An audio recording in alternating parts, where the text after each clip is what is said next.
saludito. En breve, la zaranda actuará en Buenos Aires con su última función, el régimen del pienso, pero estos días podemos ver a una de las compañías de culto de nuestro país en el Teatro María Guerrero de Madrid. Necesitamos algo más moderno, vanguardista, más impactante. Y el dramaturgo de esa obra nos acompaña esta tarde en el plató de Cultura en 24, Eusebio Calonge, ¿qué tal? Hola, buenas tardes, encantado de estar con vosotros. Encantado de nosotros, hola Antonio. Bueno, yo diría casi que Eusebio Calonge es nuestro Valle Inclán moderno. Bueno, es un elogio, lo tomo como un elogio. No está mal, ¿eh? Tengo no mi está tiempo, mal. un tiempo distinto, una barba más pequeña y todavía cosas por hacer que el maestro no llegó a hacer, ¿no? Ese régimen del pienso es una obra que nos sitúa en una granja de cerdos, donde por culpa de alguna enfermedad, uno tras otro van muriendo. Menos cerdos equivale a menos empleo y empiezan los despidos. ¿Les suena, no? Bueno, hemos quedado con la gente de la zaranda 2 horas antes de la función en uno de los teatros más deseados, el María Guerrero de Madrid. Bueno, damos un saludito. Siempre decíamos que el que quiera más que vaya al María Guerrero, ¿no? Eso era un dicho muy popular entre la gente que hacíamos teatro. Necesitamos algo más moderno, vanguardista. Una vez que comienza la función, el espacio ese espacio mágico que retoma vida y que ya se apoderan los personajes de él, pues ya está más allá del María Guerrero. Ahí ya entramos en un mundo donde son los personajes los que mandan y es el teatro el que se viene con letras mayúsculas. Sobre todo nosotros que nos dirigimos más al alma del espectador que al pensamiento, que al cerebro, ¿no? Bueno, eso que acabamos de escuchar, que se dirigen más a nuestra alma que al cerebro, al pensamiento, es muy potente. Ya ven que el listón de la zaranda está alto. Yo decía un poco en tono de broma que tenemos aquí nuestro Valle Inclán moderno, porque yo creo que la zaranda quiere hacernos un ejercicio de conmoción, que cuando nos sentemos en el teatro veamos el teatro casi como por primera vez, que no sea un espectáculo evasivo, sino que sea algo que suponga un alimento espiritual, que nos haga reflexionar, replantearnos la realidad, ¿no? ¿Qué realidad nos queremos replantear con el régimen del pienso, Eusebio? Bueno, una realidad que tiene muchos afluentes, ¿no? Hay un afluente obviamente literario, ¿no? Que viene quizás, se ha hecho referencia a Orwell, ¿no? En El fracaso de las utopías, se ha hecho referencia a todo el mundo kafkiano, ¿no? Por esos laberintos burocráticos. Yo también señalaría unos referentes netamente españoles, como puede ser el de Larra, el Miau de Galdós, el del Tintero de Carlos Muñiz, esa generación magistral de autores españoles olvidada prácticamente, ¿no?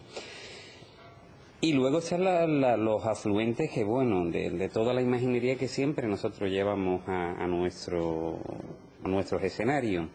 Todo esto viene a confluir en una época donde, curiosamente, el texto toma una dimensión que parece que es la actualidad, pero nunca es pretendido en nosotros este tipo de cosas. Nosotros trabajamos siempre para la eternidad, que es el único modo de ser actual, ¿no? que conocemos.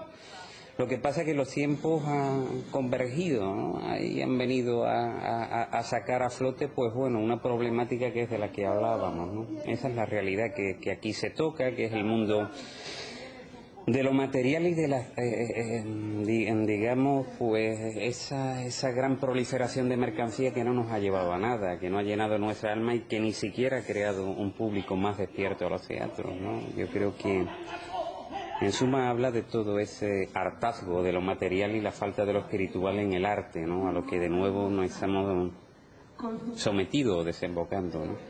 Y en esa realidad en la que se muestra la obra en estos tiempos, ahora mismo, en estos días, ¿habéis notado una reacción del espectador que quizá no esperabais y no esperabas tú cuando escribías la obra. ¿Una reacción distinta? No, sin duda, claro, y es una gran sorpresa, porque yo creo que también el espectador a la hora de ver la obra ve su propia obra, ¿no? Y reescribe de alguna manera la obra y escucha la obra que quiere necesitar, ¿no?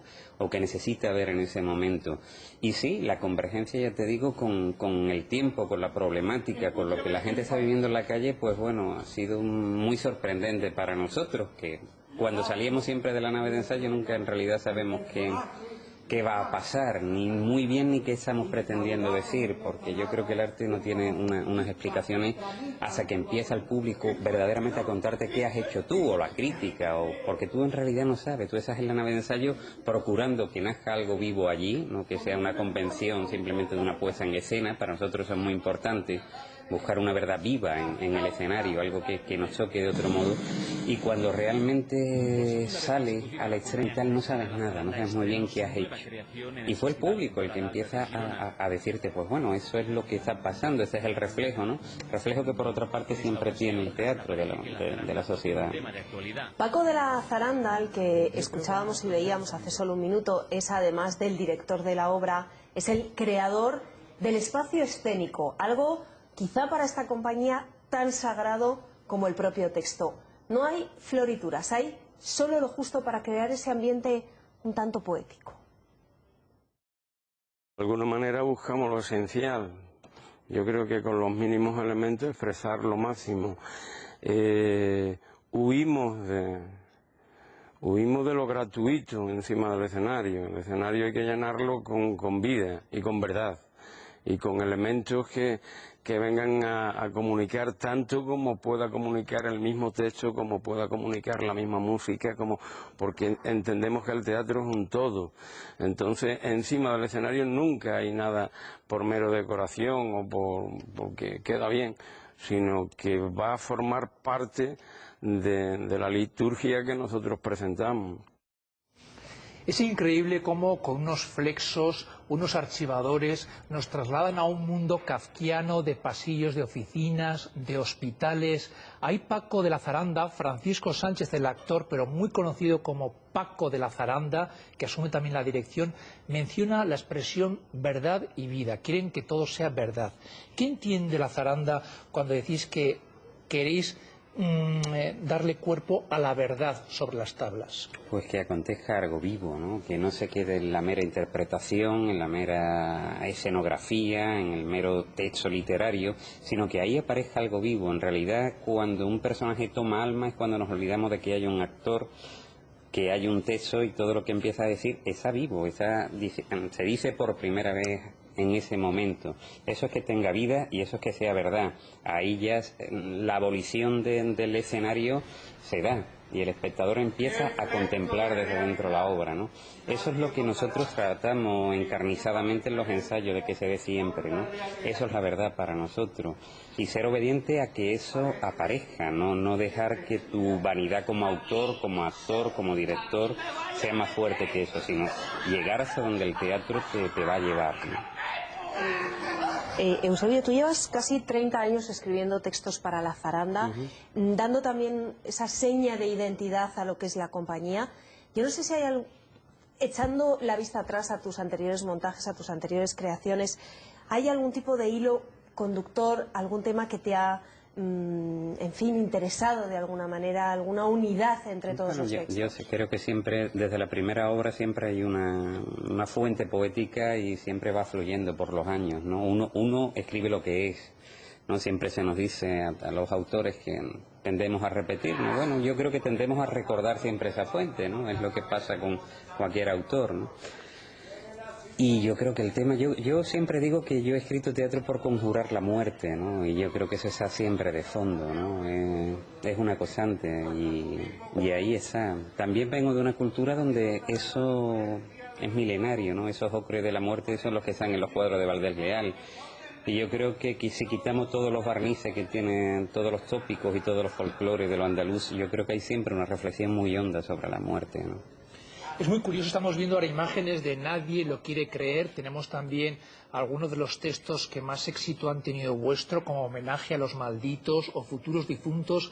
Todo hace una alusión a un mundo casi de expolio, un mundo casi al borde de la ruina. Y siempre hay también un halo de esperanza. Y a mí lo que me gustaría también es que destacases el valor que le dais a los objetos, ¿no? A que todo sea como una expresión de ese sentimiento que queréis transmitir, ¿no? A la hora de escoger unos zapatos, un detalle de escenografía. Eso es muy importante. Siempre buscamos que sobre el escenario solo puede estar lo esencial, y lo esencial es lo que de alguna manera ya desata una pasión en ti. Si tienes unos zapatos, tiene que ser unos zapatos que despierten algo en tu memoria.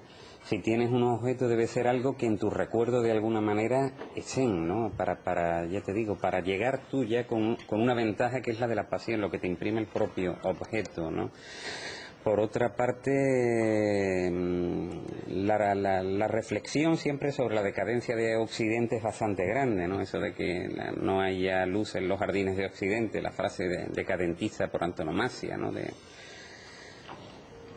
Pero siempre también hay un hálito de esperanza, porque hay un hálito de esperanza en la propia creación. Seguimos de alguna manera haciendo arte, seguimos de alguna manera, aunque las reflexiones puedan ser muy oscuras, teniendo esperanza en lo que es el teatro. Y de hecho se empiezan a ver compañías jóvenes que siguen en esa carrera, que siguen en ese querer expresar desde un escenario. Y eso siempre es un motivo de esperanza, ¿no? Compañías y salas jóvenes, que eso también da esperanza. La zaranda no se entiende sin Eusebio, sin su dramaturgo que está esta tarde con nosotros, tampoco sin su director Paco, al que escuchábamos, y desde luego no se entiende sin sus actores. A esos grandes Gaspar Campuzano y Enrique Bustos se ha unido, esta vez, un actor de fuera de la compañía, Javier Semprún, que se ha adaptado a la perfección a ese estilo particular de la zaranda. Nada más empezar a trabajar con los objetos daban muchísimo. Cada vez que movíamos un objeto o un archivo era una gran sorpresa, ¿no? Y nos daban tanto que la dificultad era luego estar a la altura como actor, viendo todo lo que te estaban dando esos objetos. Fue maravilloso, la verdad, el trabajar con eso. Los cerdos tienen mejores condiciones que nosotros. Nos sorprende el que exista todavía el teatro, ¿no? Y entonces al ver todos estos objetos por sí mismos, ¿no? En nuestra nave, en la nave que hay allí en Jerez, donde ensayamos, nos sorprendía que era posible todavía el teatro, ¿no? Y bueno, el reto es, como dice Gaspar, ponernos a esa altura. Ha pasado un año desde que llegué a Jerez, un 8 de julio, solo en el tren, avisado por Eusebio y Paco, que empezábamos a ensayar. Entonces, en este año he aprendido prácticamente más de lo que había aprendido en los 30 años anteriores, que para mí ha sido una experiencia muy, a nivel de concepto del teatro, ha sido una experiencia enorme, enorme. Son personas muy especiales, no son nada normales. Y trabajar en ese templo que tienen en Jerez, que es una especie de... no sé, es muy difícil de describir, el trabajar en ese ambiente, el sentir ese cariño, en ciertos momentos esa ternura, también ese rigor. A veces a ellos no les gusta que lo diga, pero me han hecho sufrir mucho, me han hecho disfrutar más, y ¿qué más puedo decir? Eso decía Javier, y ahora le preguntamos a la otra parte, ¿qué tal ha sido la integración, traer a alguien de fuera? Muy bonita, y además por ese tipo de texto que tenía, yo tenía claro que Javier Semprún lo podía sacar adelante, en el sentido que él tiene una prosodia, viene de trabajar el teatro clásico, y los monólogos y los parlamentos tenían esa prosodia, ¿no?, de lo clásico, cierto eco retórico en sus planteamientos, ¿no? Entonces, pues bueno, y como persona excelente, ¿no? Nosotros somos muy de compañía, creemos en la compañía, ¿no? Esa banda de hermanos, como decía Shakespeare, ¿no? Y bueno, y también eso es muy importante, y con Javier ha sido una persona extraordinaria, ¿no? Una persona... Bueno, cuando termine temporada en Madrid, la zaranda va a hacer las maletas porque se va a presentar la obra a Estados Unidos y también a Argentina. Precisamente allí recuerdan estos días el 50 aniversario